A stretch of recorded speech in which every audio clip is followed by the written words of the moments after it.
Okay. Hi everyone. Welcome. I'm going to get us started here right on time, so that we have the full length of the session with our visitor. It's my great pleasure to welcome Catherine Tatiana Dunlop.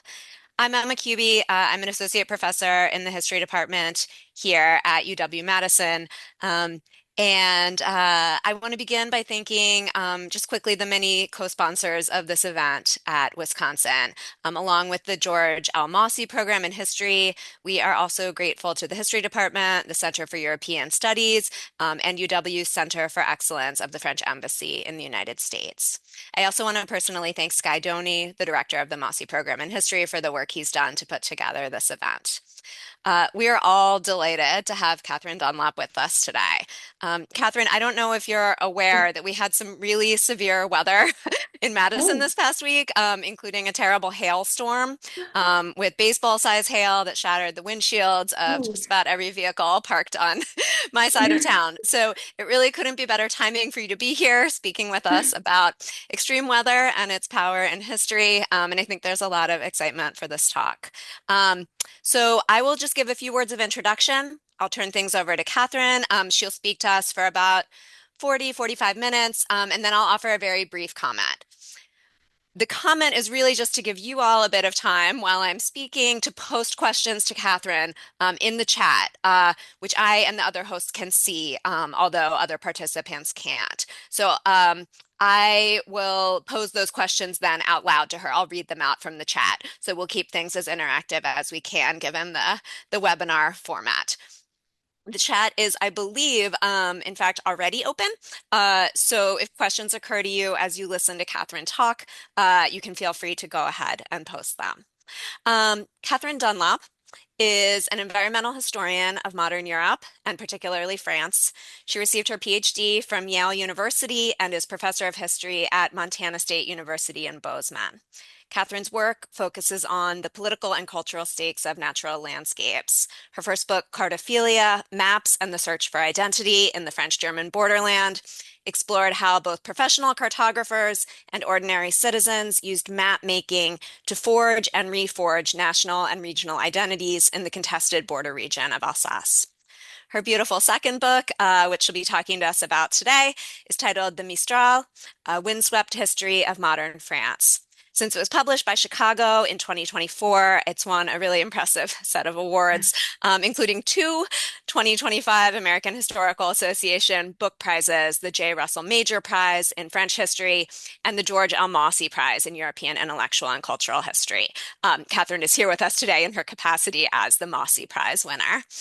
The Mistral also received the prestigious Eugen Weber Book Prize for the best book in French history post-1815, published in the last 2 years. She is now at work on a new research project that investigates the role of environmental knowledge in the D-Day landings and the Battle of Normandy in 1944.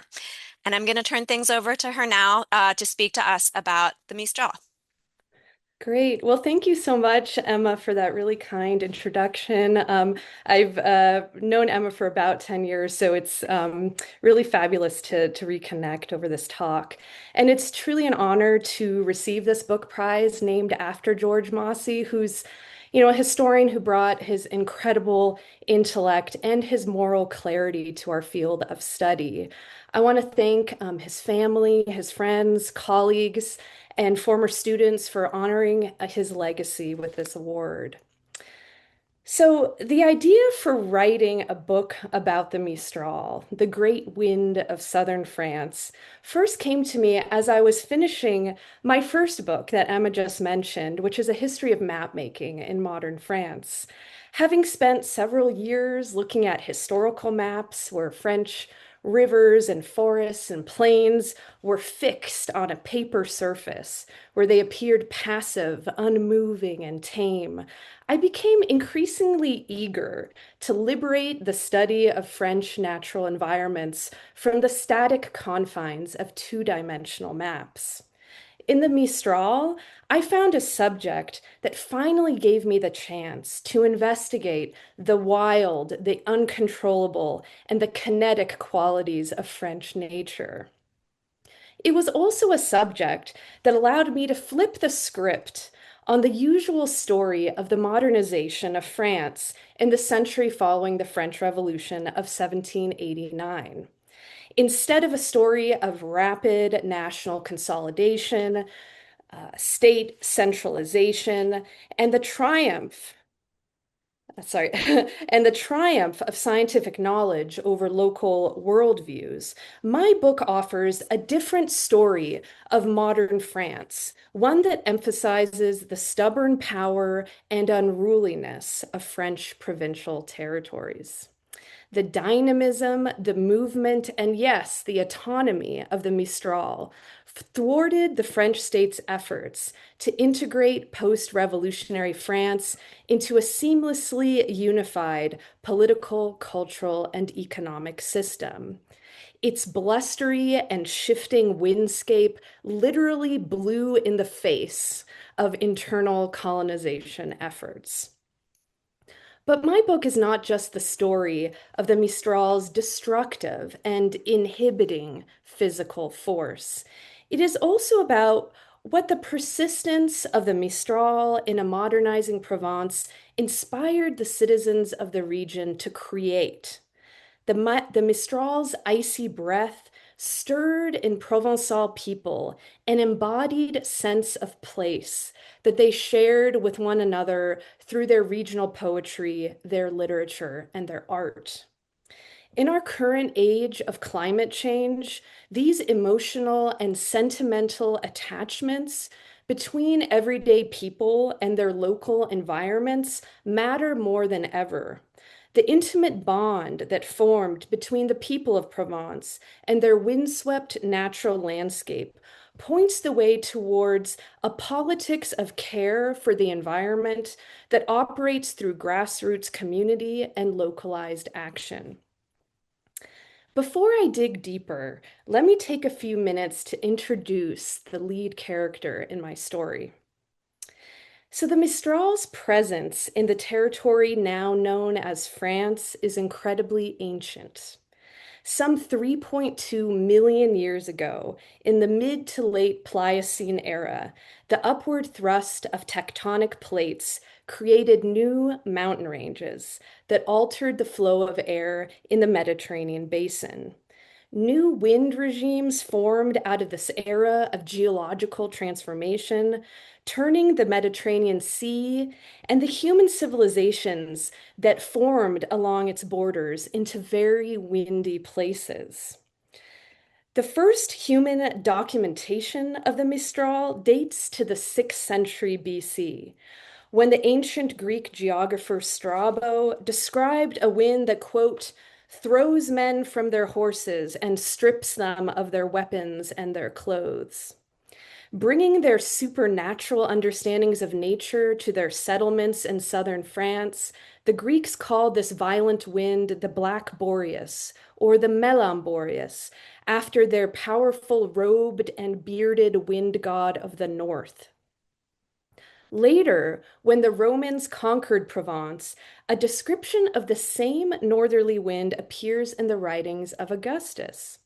Rather than Boreas, Romans preferred to call the wind Circeus, which evoked the wind's disorienting, whirling quality. The current name for the same wind, le Mistral, entered the French language during the 17th century from Provençal, the regional language spoken in parts of southern France. The Provençal term for the wind, lu mistral, derived from the Latin word magistralis or magister, meaning the master wind. So the name Mistral thus emerged from a time when winds played a central role in a thriving early modern Mediterranean economy that brought numerous Mediterranean cultures together into a maritime trading network across their shared sea. In calling the wind the master, the Provençal and neighboring Mediterranean sailors of this period emphasized their humility in the face of a wind that had the power over life and death in their watery place of labor. While the Mistral's vast wind zone extends far out across the Mediterranean Sea, the Mistral is in fact an inland generated wind whose temperature, direction, and speed are all determined by the unique shape of Provence's regional landforms. The Mistral's movement through the southern French landscape is stimulated when an imbalance forms between a high pressure zone of air that gathers over the Massif Central mountain range and a low pressure zone of air in the Mediterranean Sea. As the cold air moves downward towards the sea, it is squeezed through the mountain passes, which compress it like a garden hose, further enhancing its intensity. By the time the Mistral reaches the boundless terrain of the Rhône River Valley, the Camargue wetlands, and the Mediterranean Sea, its mountain-generated air can feel like a hurricane, reaching speeds of over 100 kilometers per hour. Descriptions of the sheer physical power of the Mistral appear in both popular and elite culture in Provence. Peasant proverbs include, "It takes a Mistral to pull the tail off a donkey. It takes a Mistral to dehorn the bulls. The Mistral takes the roots off the wheat." And a coucho-mistrau, who is a man who exaggerates or whose words go faster than the wind. For the renowned 19th century French historian Jules Michelet, the Mistral gave sunny and mild Provence a Janus-faced quality. Poetic Provence, he wrote, is nonetheless a savage landscape. The gusts of winds, brisk and powerful, can have a fatal grasp. It is a nature that is capricious, passionate, angry, and charming. For the Provençal writer Alexandre Dumas, the Mistral overwhelmed the human body with its force. The icy breath of the Mistral, he wrote, has a sharp chilliness unknown to the inhabitants of the north of France, and which, instead of penetrating through the skin, seizes on the marrow of the bones and paralyzes you. Blowing for approximately a third of the days of the year, the Mistral is a consistent feature of life in southern France. Yet for all of its power to shape and even dominate the lives of people in Provence, the Mistral is missing from most accounts of French history. What explains its absence? When most people think about modern French history, they tend to think about human-generated ideas, ambitions, and yes, revolutions. And the archives that historians use, created for and by human institutions, only reinforce the idea that French politics and society were shaped by the forces of human will. It follows that scholars have tended to frame French identity during and after the French Revolution as the product of ideas.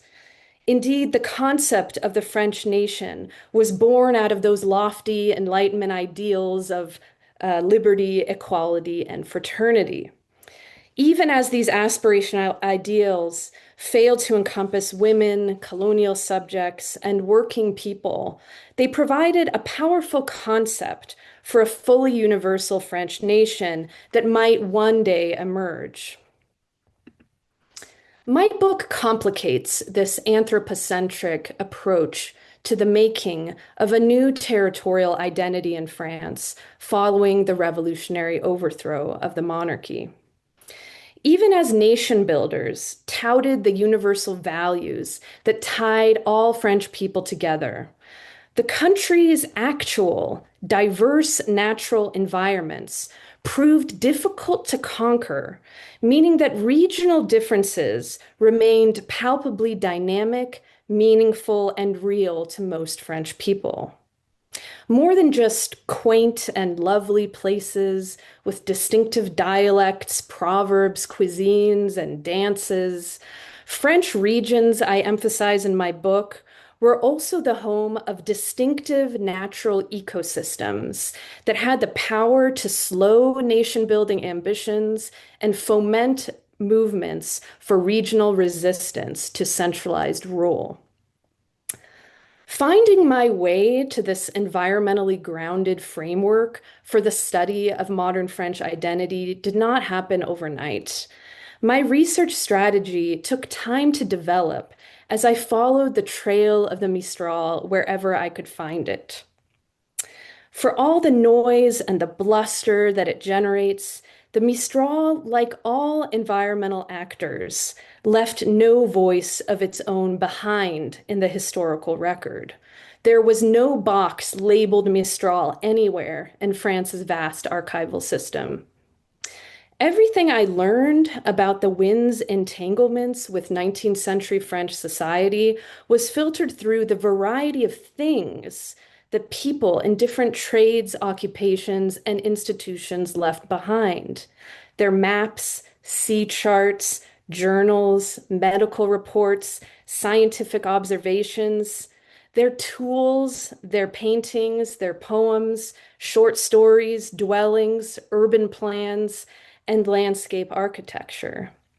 Many of the material objects that I feature in my book come from the Muséum Arlaton, the oldest regional heritage museum in Provence, founded by the writer, sort of ironically named Frédéric Mistral, sharing the name with his famous regional wind. It was through the process of building this multifaceted Mistral archive from scratch that I came to realize the full and broad reach of this non-human force of nature into all aspects of life in 19th century Provence. Agriculture, sailing, meteorology, medicine, and the arts, just to name a few. Yet I would not have been able to make sense of this multifaceted archive of wind-related documents and objects if I did not also read a lot of science that could help to explain to me how winds originate and why they behave the way they do.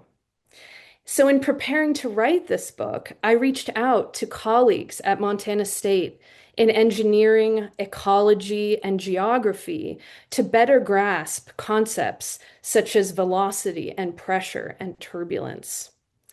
The scientific literature that I read was particularly useful in opening my eyes to the spatial concept of a windscape, a geographic zone with no fixed boundaries or legal jurisdiction, but a biogeographical place where flora and fauna adapted over time to a body of moving air. When I applied the concept of a windscape to my own archival research, I realized that it could help me to explain how human beings, too, adapted to their blustery surroundings in Provence, through their dwellings, through their sailing craft, and even through their local language. Finally, my methodological approach to researching the Mistral's role in French history relied on my own embodied experience of it. Besides spending time reading about the Mistral in enclosed libraries and archives in Provence, I sought out a more kinetic knowledge about the wind. So, one of my favorite things to do during my 2 month stay at the Camargue Foundation in Cassis was to stand on my balcony overlooking the Mediterranean. I would put on a hat and sweater and watch the Mistral descend across the body of water and create an expanse of whitecaps, what locals call a mer moutonneuse, or a sea that appears to be full of woolly sheep. As the sea changed before my eyes, a long, low groan seemed to fill the bay with its voice. Loose shutters banged against the windows, and glasses left over from a previous night's aperitif on the terrace below would shatter to the ground. This whole body experience of the Mistral extended to my travels into the region's interior, in places like Mont Ventoux, the highest point in Provence, and a stage in the Tour de France bike race. I struggled to maintain my footing on the barren, windswept peak where Provence's main weather observatory is located. Together, these boots on the ground experiences gave me embodied memories of the Mistral that I carried with me into the writing process as I worked to make the Mistral come alive for readers. So let me now turn to the key findings about the changing human Mistral relationship that I uncover in my book. Before the intensive political, technological, and economic transformations of the late 18th and 19th century, most people in Provence worked outdoors in traditional industries such as sailing, farming, milling, and shepherding. For these working people, knowing how to produce, how to move, and how to shelter in the middle of a Mistral was critical to their everyday lives. Let's take agricultural producers.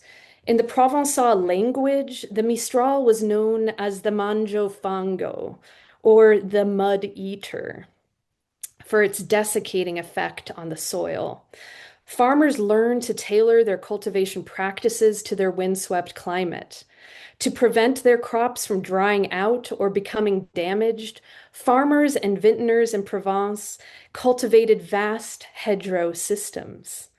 These living walls, still a characteristic part of the Provençal countryside today, were strategically placed in a northwesterly direction to shield farmers' crops from the wind.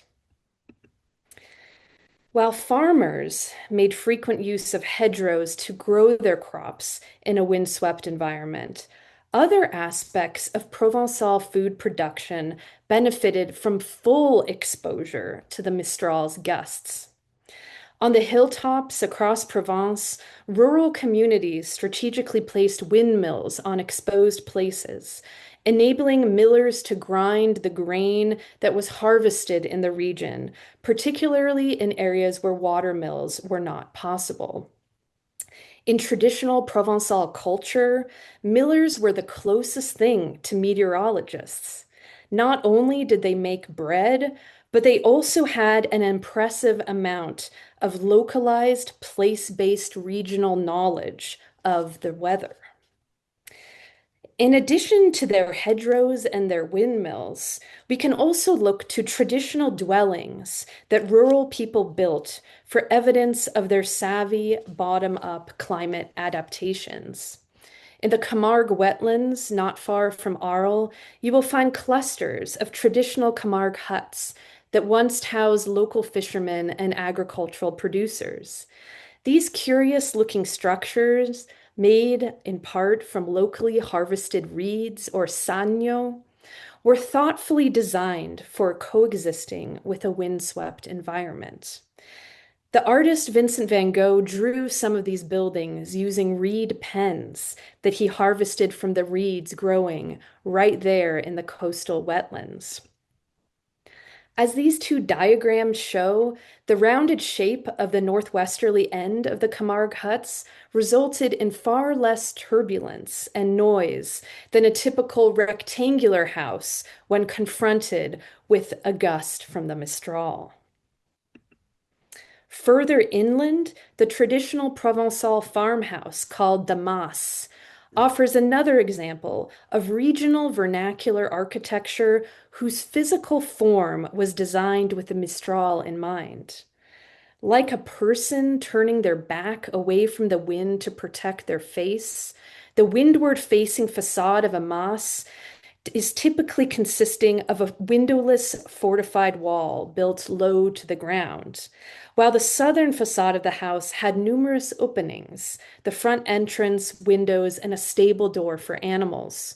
The southward facing side was where the to and fro of everyday life happened in Provence, while the northward facing side was closed off to the world, serving exclusively as a protective rampart against the wind. More evidence of a smart, locally generated climate adaptation can be found in regional boat design. Fishing and maritime commerce were key industries in the south of France. For people whose livelihoods depended on water transportation, knowing how to navigate through regional winds was essential. Traders in Arles, for example, developed a method for strategically piggybacking on the Mistral and riding their sailboats on its gusts downriver at great speeds, allowing them to deliver their goods to market really quickly. Favored regional boat designs for these Rhône River journeys included lighters or allèges, which are pictured in this image here, which were agile and fast and easy to move and control in a sudden gust of the Mistral. In order to help them predict sudden changes in the weather, it was not uncommon for sailors in the region around Arles to carry around these strange objects, dried out dead fish, and they carried birds as well, that were called divino vent, to sort of divine the wind. The dried animal body would expand and contract with subtle changes in the atmosphere, helping the mariner to seek shelter or change course if it became clear that a mistral was stirring. So, over the course of the 19th century, many of these close working relationships that ordinary working people in Provence had formed with the Mistral appeared outdated and even backward to many progress-minded French officials headquartered in Paris. Structures like windmills and sailboats that were specifically adapted to the needs of Provence's unique climate were deemed too inefficient and unreliable to meet the needs of a growing national industrial economy. Steam-powered mills and boats became a much more attractive option, and older windmills and sailboats and, yes, Divino Vent disappeared, or they became nostalgic relics of the past. Soon, modern scientific approaches to weather observation displaced the embodied and localized forms of vernacular weather knowledge that working people in Provence had once possessed. While shepherds, millers, and sailors had once known the Mistral in their bones, by the end of the 19th century, the new experts on the Mistral had become a professional class of French meteorologists whose knowledge of the Mistral came from batches of weather data sent via telegraph cables from Provence to the centralized National Weather Bureau in Paris. The kind of weather knowledge produced by the Mont Ventoux Observatory in Provence did not speak the local language. The documents that I found in the French National Weather Archives all spoke a universal language of science, void of any distinctive regional identity or imprint, and all replacing the name Mistral with a generic term, northwest wind.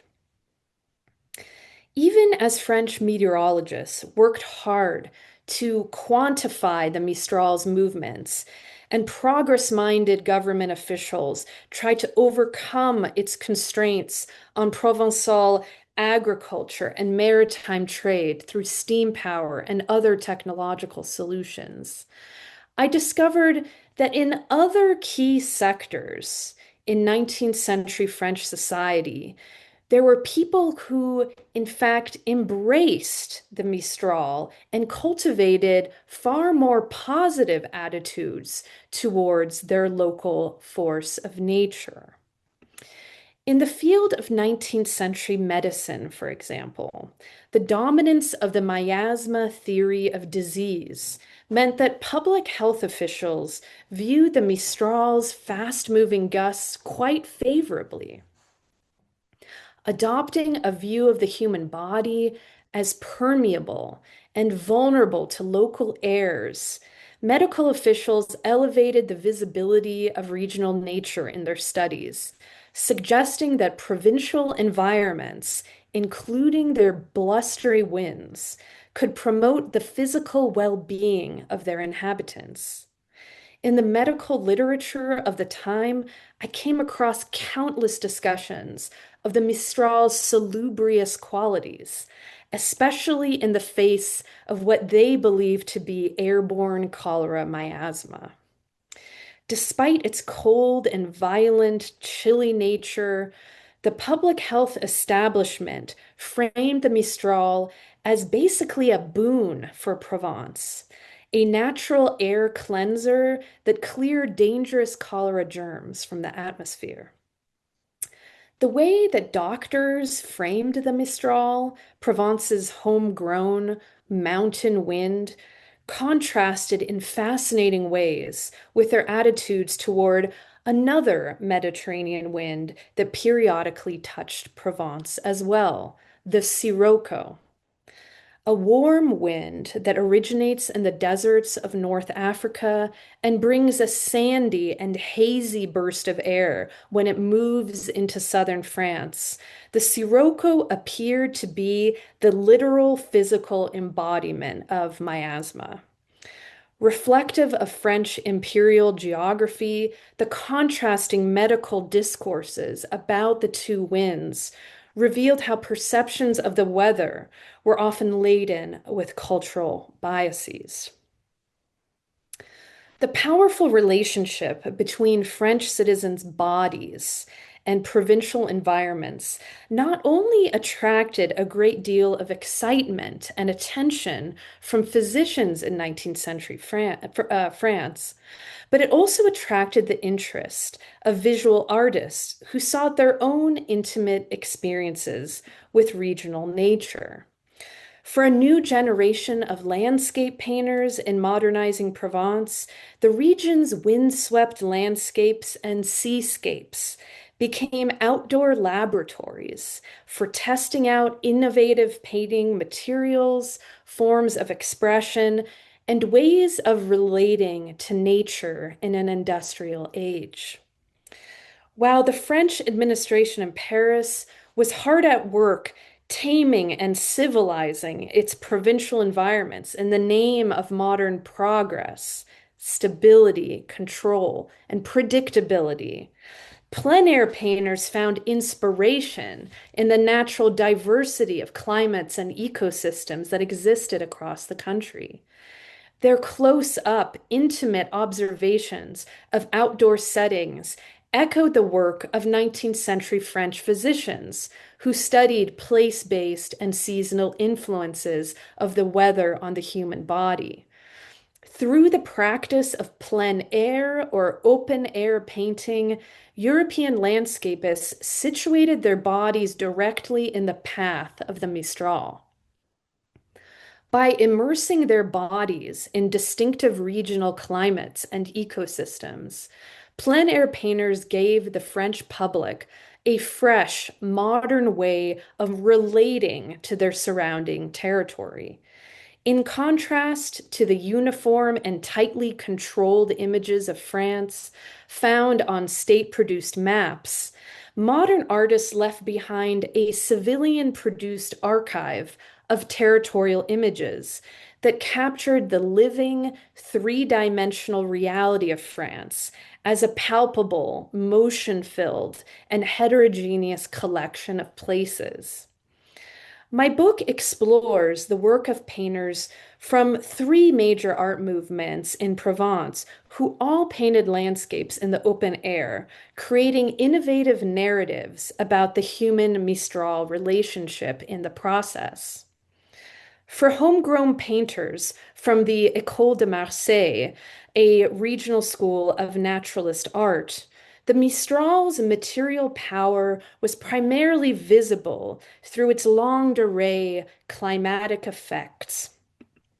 These ochre-hued canvases presented the painter's little homeland, or petite patrie, as an arid, working landscape where hardscrabble shepherds, cattlemen, and washerwomen labored valiantly in a dusty, windswept setting. On the other hand, for Impressionists and Post-Impressionists working in Provence, many of who were visiting the region for just the first time or just for short stints, the Mistral held a different sort of region-making power than it did for locals.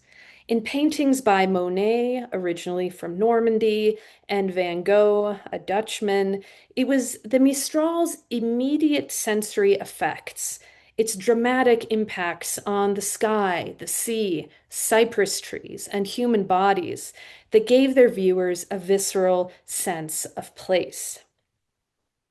By focusing on the small scale outdoor settings where gusts of wind were free to move about in an uncontrolled and spontaneous manner, plein air artists challenged the idea of human mastery over nature that had guided French state policy toward regional environments for much of the 19th century. The growing popularity of their affective, site-responsive works of art signaled the rise of an unofficial regional consciousness in modern France that was entwined with a bottom-up civilian movement to appreciate, tour, and preserve nature in the industrial age. In framing Provence as an environmentally distinctive part of France, plein air painters thus expanded the very concept of French regional identity beyond its traditional linguistic, culinary, or ethnographic definitions to include the living nature all around them, including in the air itself. Altogether, my years-long analysis of these wind-infused documents, images, and objects led me to push back against some of the key assumptions of both nation building and region building in modern France. By uncovering the sentimental bonds that formed between the Mistral and regional communities in 19th century Provence, I showed how collective identity, as it came to be understood by ordinary citizens, was far less idealistic, less cerebral, more physical, more sensory, and more rooted in local and regional scales of living than previously thought.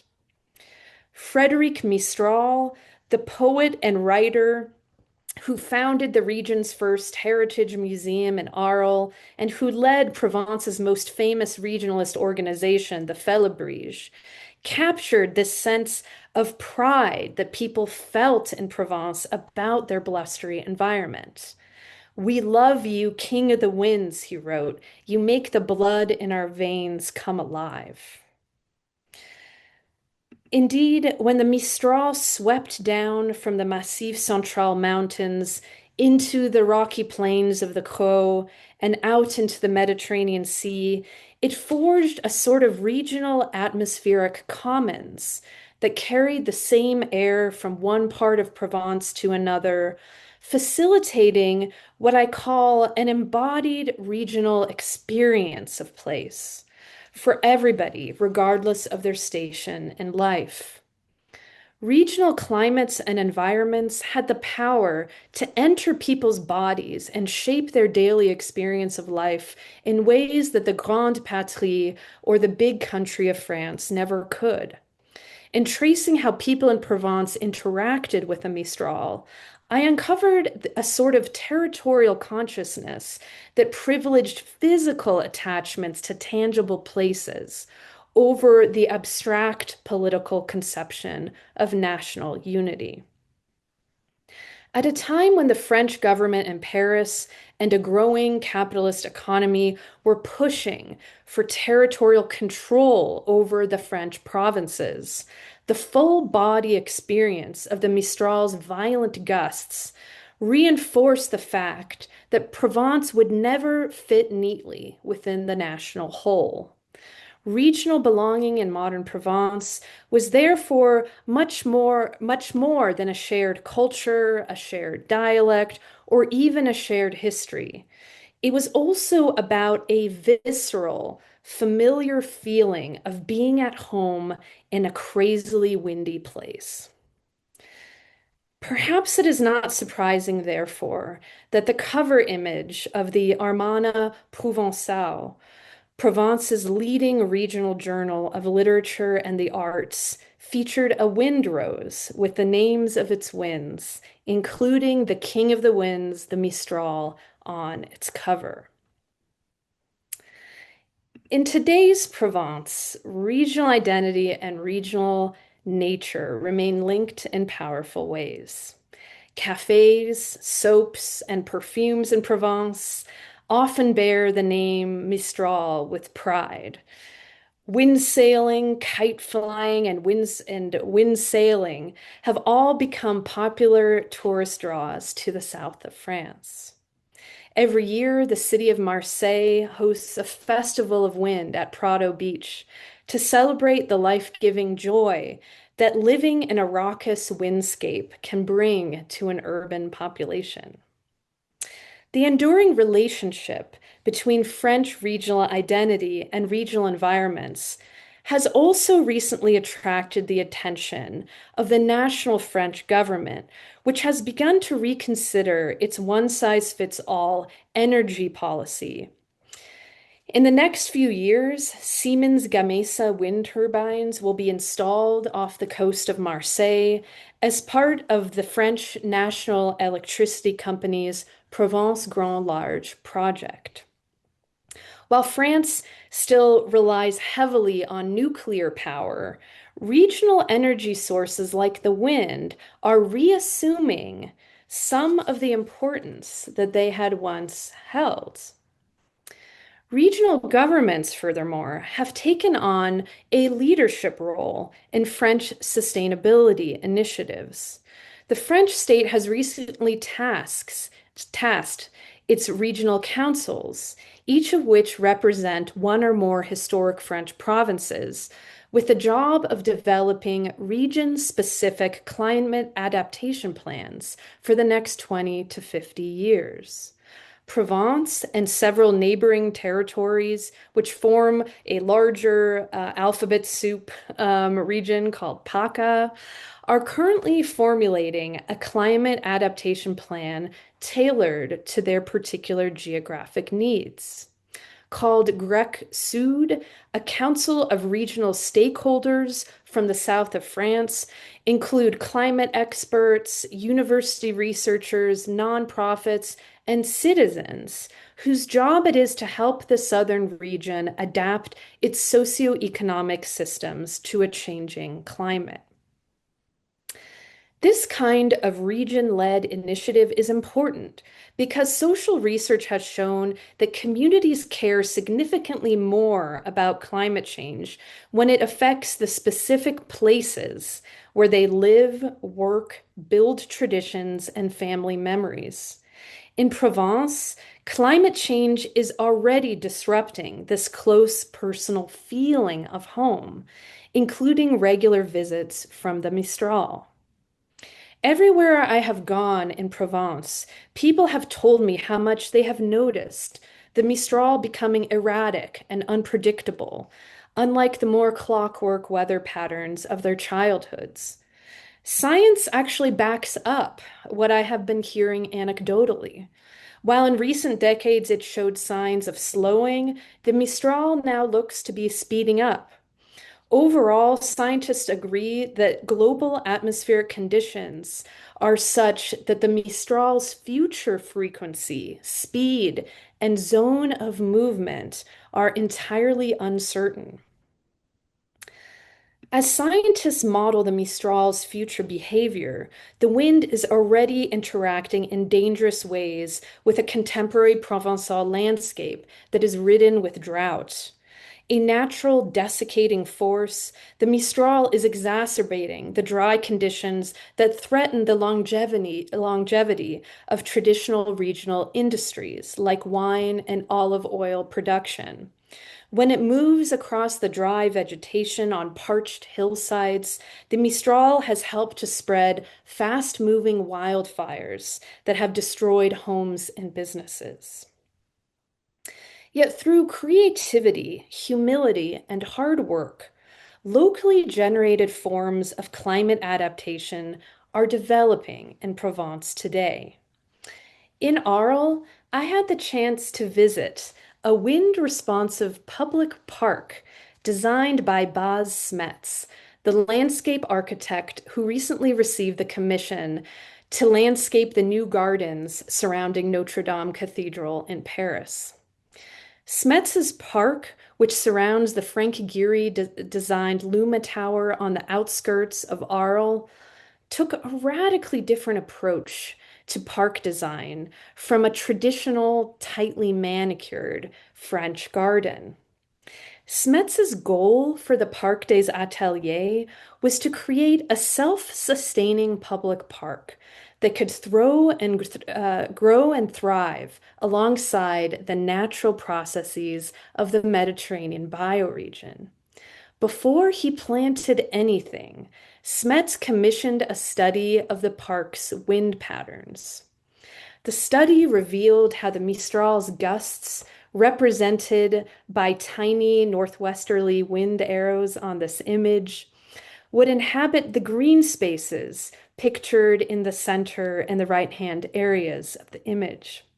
Adjacent buildings would be tall enough to redirect the flow of wind in certain areas. Like the rounded apse of the Camargue hut that I showed you all earlier, the curving shape of Frank Gehry's tower, represented with a circle in the upper left-hand corner of the plan, split the Mistral's gusts to the left and to the right of the structure. When he showed me around his completed garden, Smets explained to me that his goal was to work collaboratively with the Mistral to create a 21st century green space that would evolve over time with the long-term honing and hewing of the wind's movement. In 100 years, the park would not look the same. The terrain over time will transform into a dune-like landscape that will showcase the sculpting power of the Mistral. The higher the elevation of the dune, he told me, the more time would have passed to create it. A walk along the dunes becomes a journey into accumulated time or the future. With its climate-attuned design, the Parc des Ateliers exemplifies a growing movement in contemporary Europe to establish new modes of coexistence between human beings and nature.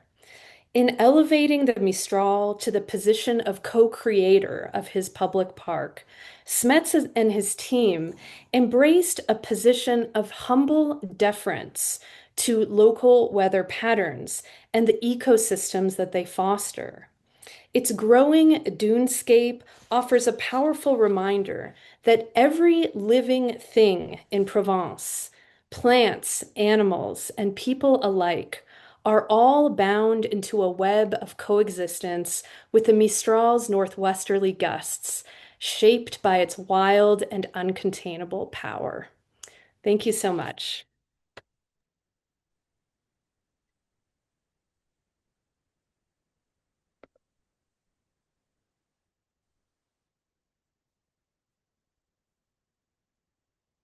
Um, this is a wonderful talk about a wonderful book. So the chat is now open for you all to pose questions. So please type your questions in there. Um, I will just make a few observations and pose a few questions of my own, and then I'll open things up. I quickly I want to use my pulpit here just to urge everyone to read this book. Um, I know you've just heard the talk, and maybe you feel as if you've gotten the highlights. But this is really a book for close reading. and close reading, I think for pleasure. It's a beautiful book. I do mean that physically. I'm so impressed with the number of images and color plates that you managed to get the press to include in this volume. But I primarily mean this in terms of the writing, which is just gripping and elegant. The book is also a major contribution to the history of modern France, and a compelling demonstration that an environmental history approach that refuses to treat the natural world as a mere backdrop for human drama, that is attentive to place, to landscape, and to the interactions between human beings and their non-human environs, can illuminate the French past in exciting new ways. I learned so much from this book. Dunlop's title posits the book as a new history of modern France as such. And I suppose that before I opened it, I assumed that perhaps this was a bit of publisher-driven hyperbole. Wasn't this a study of the wind in one southerly region? But as I and others in the field have encountered this book, we've come to see that this is not hyperbole at all. Dunlop really does offer a new way to tell the big picture history of modern France. And I want to underline that the word modern here is not, by my reading, simply a periodization marker about the book's subject matter. In many ways, the Mistral is precisely about the meanings of French modernity, and about how very central the natural world was to historical struggles over French economic, cultural, and political modernization. The book uses the Mistral to narratively trace key through lines of the French 19th century. In particular, it tells the story of three closely related, really interlocking sets of tensions that mark this period. First, between forces of political and administrative centralization and unification at the level of the nation state on the one hand, and the persistence of regional, place-based belonging and identity on the other. Second, between the consolidation of professional regimes of scientific expertise on the one hand, and the ongoing relevance of local vernacular traditions of knowledge and human ingenuity on the other. And third, between human efforts to master the non-human world on the one hand, and the stubbornly unruly materiality and non-masterability of that non-human world of nature on the other. So putting the Mistral at center stage allows Dunlop to highlight the obstinate and enduring character of 19th century French people, I should say, and French natures, resistance to the centripetal, centralizing, top-down forces of modernization that are usually framed as the inevitable victors in all of these struggles. The other feature of the book that I want to draw out really quickly is its archive, which Dunlop not only defines in incredibly eclectic terms, but deals with explicitly throughout the text. As she pointed out just now, there's not a box labeled Mistral anywhere in France's vast archival system. And so the archive she has assembled is self-constructed and wildly inventive. This is a project that, as we've just seen here, ranges deftly between analysis of peasant proverbs, post-impressionist paintings, maps and charts, architectural designs, boat portraiture, desiccated fish, hiring reports, academic journals of medicine and meteorology, and national policy directives. What is more, Dunlop reads today's Provençal landscape as what she calls a living physical archive, shaped by both the Mistral itself and by various 19th century human projects to tame it. So, Catherine, I wanted to ask you if you might talk to us a bit more about your strategies for assembling and unearthing the archive for this project, and in particular about how you met the challenge of locating and analyzing forms of vernacular, highly local knowledge and practice. I'm also hoping that you might talk to us more about the notion of the physical archive, or the Mm, landscape mhm, as archive, mhm. um, and perhaps touch on problems you raised in your 2021 American Historical Review Yeah. piece that everyone should also go read, about how climate change is altering our relationship as scholars to this archive, right? So what are the implications of climate change Yeah. for place-based work like yours, not just for Provence, right, but for us as historians? Um, I'm also hoping that I can get you to reflect on the place of environmental history in French history these days. You and I had a conversation several years ago at a French history conference in which you told me that you didn't think that French history scholars were as open to environmental history approaches as scholars in other geographic fields. Environmental history doesn't get a lot of attention at conferences and journals. So I'm wondering whether you think that's shifting, especially kind of given the response that the book has received. Has there been increasing recognition that we need this work, that environmental history is not marginal to the history of modern France, Mhm. but constitutive of it? And then I'd also like to pose the converse question, this one from a position of total ignorance. I'm curious about how being a historian of France shapes your identity as an environmental historian, um, and what you think you bring to conversations among environmental historians across geographies that's shaped by the particularities of the fact that you work on the French case, which I mean both the French environment and the French within the French historiography. Um, I have other questions of my own, but maybe I'll pause there and let you respond to those, Yeah. um, and um, and see what is popping up in the Q&A. Oh, we have a number of questions in the Q&A piling up as well. Okay, so maybe I'll just move through your four questions as quickly as I can. My very first t time just testing out this topic, I went to the departmental archives of the Vaucluse, which are located in Avignon. They're actually in the Papal Palace. It's a very intimidating departmental archive. You literally have to go up this massive staircase on the outside of this really overblown, huge papal palace in the middle of Avignon. And I remember walking up to the front desk, and the archivist there, the sort of gatekeeper, was like, "Okay, what's your name? Where's your passport?" And so she took my documents, and then kind of looking down, she said, "Oh, and what's the topic of your research?" And I said, "It's the Mistral." And she sort of stopped and she put her pen down and she said, "What?" And I said, "Oh, it's the Mistral." And she gestured toward herself and she said, "Our wind?" And that's when I knew I had a topic Yep. because she said, "Our wind?" I faced this my whole time studying this topic. There's a real possessiveness of this wind among the people that actually were born with it and live with it. It was a little awkward as an outsider, to be honest. Yeah. Trying to write about an experience that was not sort of my own homegrown experience. And this archivist seemed really baffled. And she said, "Well, I guess we do have these meteorology files from when the French state first opened a meteorological bureau in the 1860s."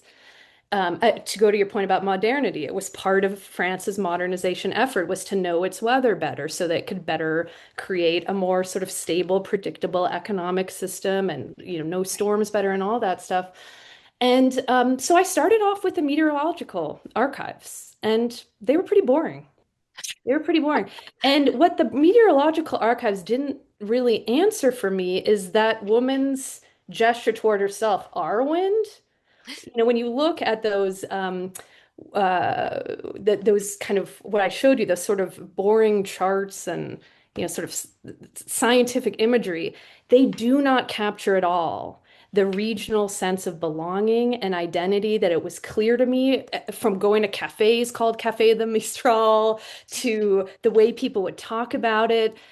And I realized that I was going to have to look outside of weather archives and I was going to have to look to um, archives that could way better capture what was it like to be a person that lived with this wind, especially as all these major mental shifts were going on in terms of how people were perceiving the world around them through science, through national discourse, through a national education system.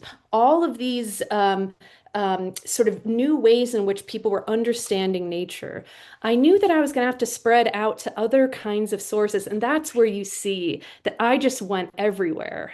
A lot of keyword searches, where does Mistral pop up? It turned out the medical archives were like the second place where I went. And then I went to the museums in Marseille and noticed all this kind of wind-infused art. And so I would say that was kind of my journey there.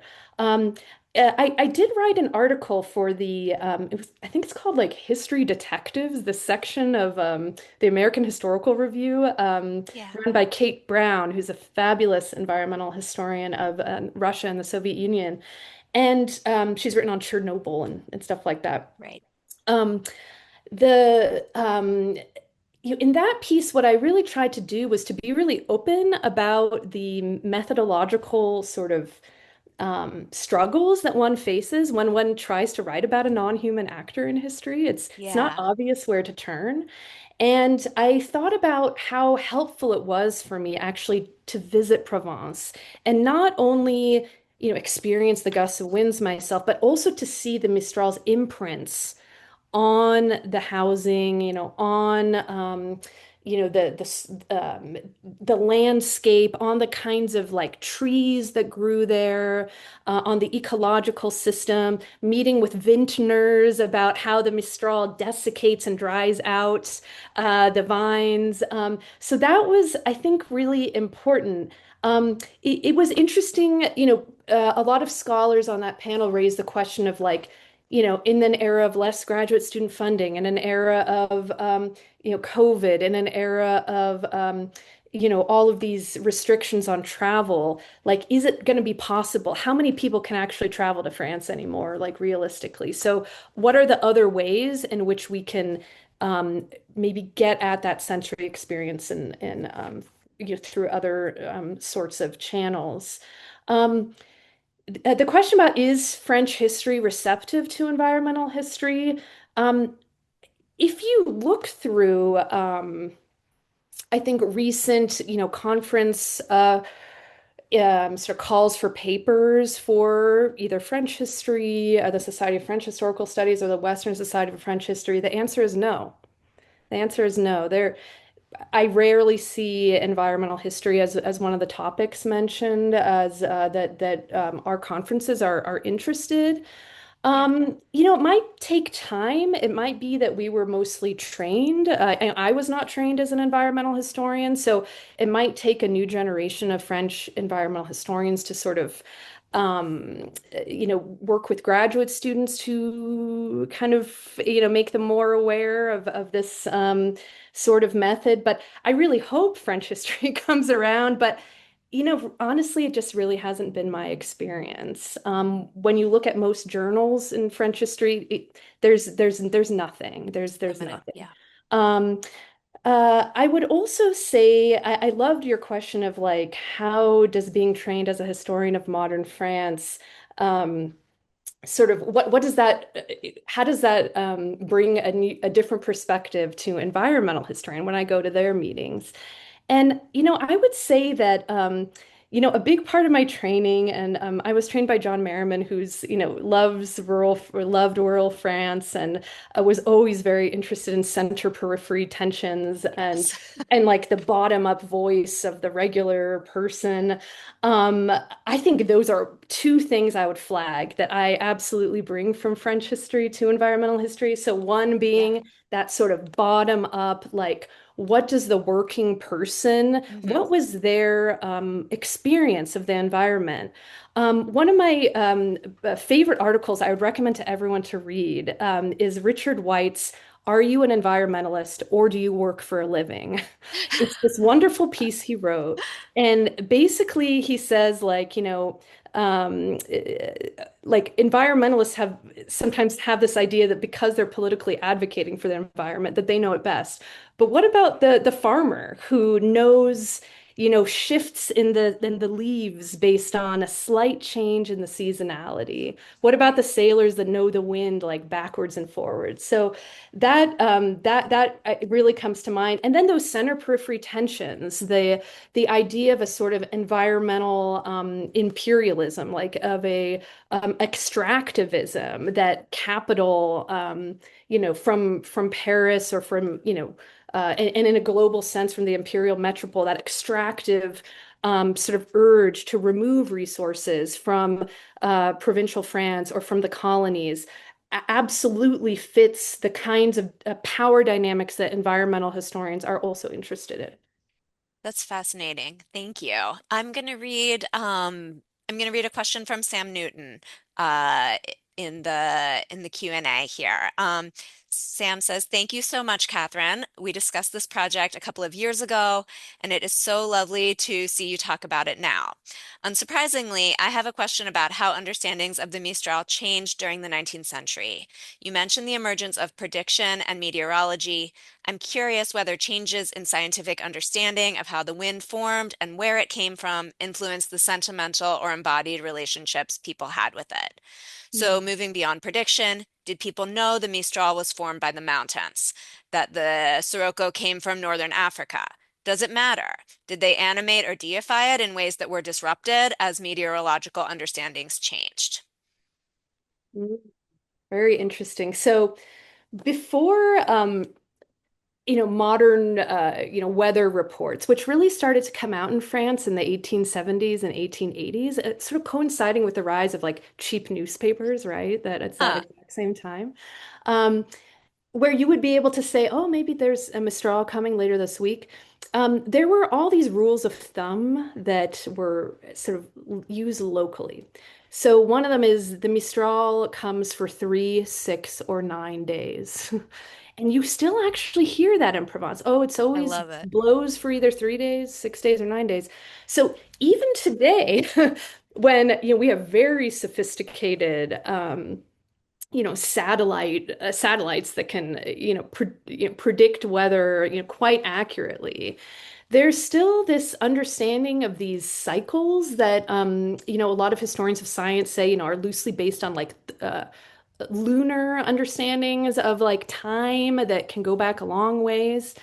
I think my answer to your question, Sam, and it's great to have you on this call, is that there's this odd, I think, coexistence of the two that I think all of us still have, even phrases like "it's raining cats and dogs," or those the ways in which we are will both track weather, especially perilous weather in places like Wisconsin or Montana, using like Doppler radar.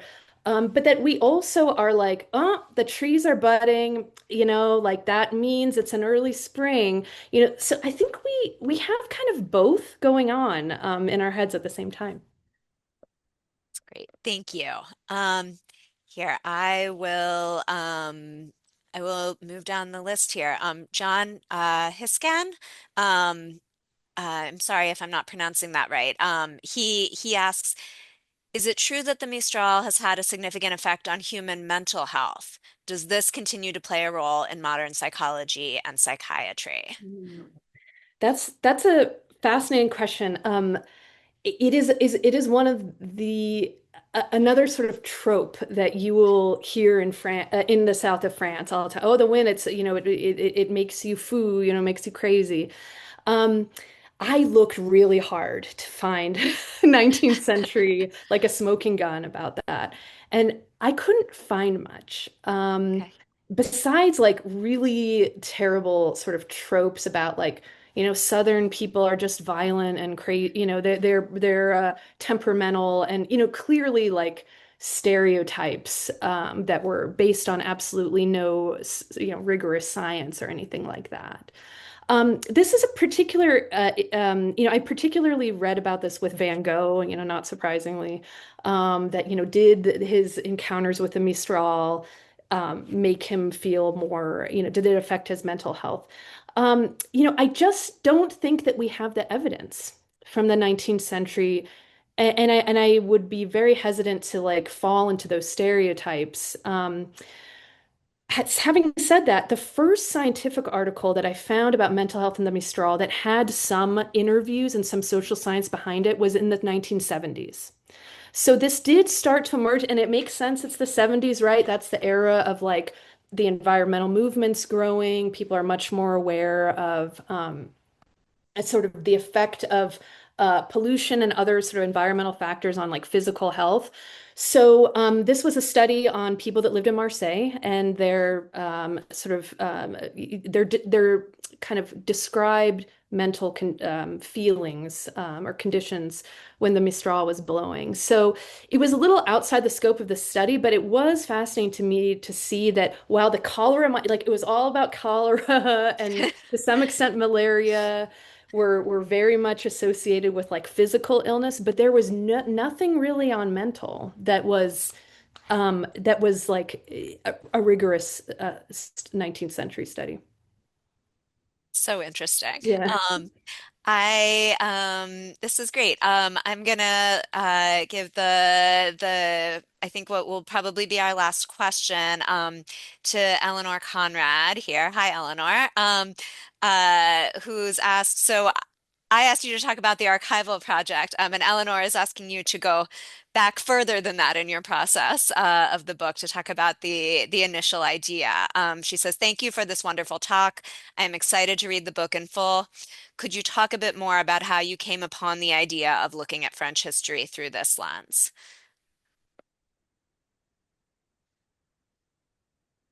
I think that French history has historically been really interested in the energy of people.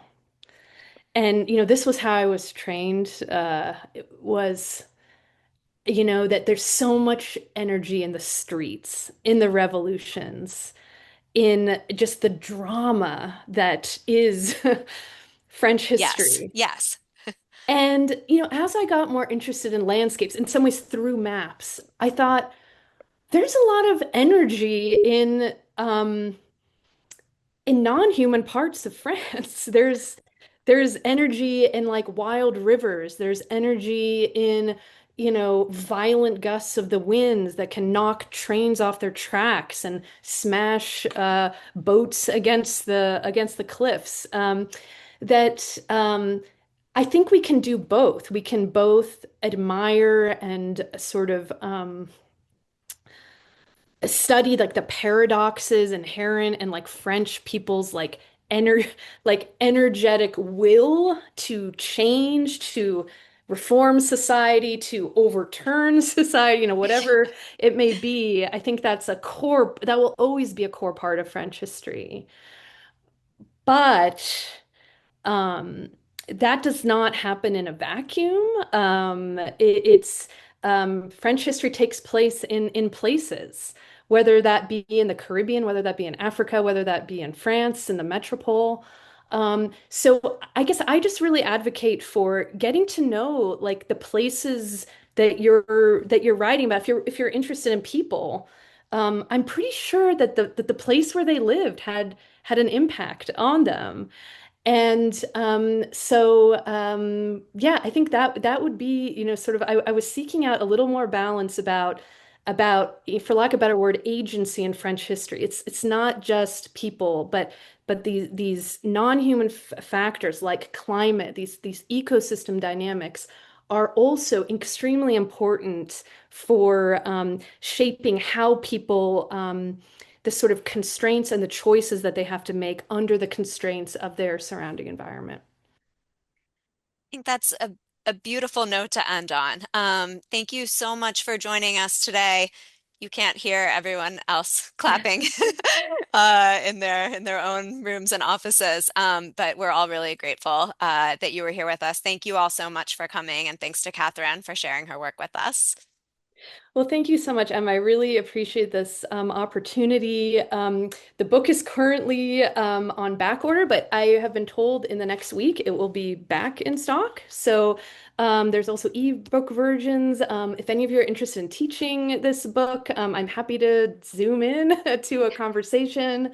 And again, like this is really about George Mosse and like his incredible contributions. And I just want to honor his memory again and thank you all for this tremendous award. It really meant so much to me. Thank you, Catherine. Thank you, everyone. And we'll end there.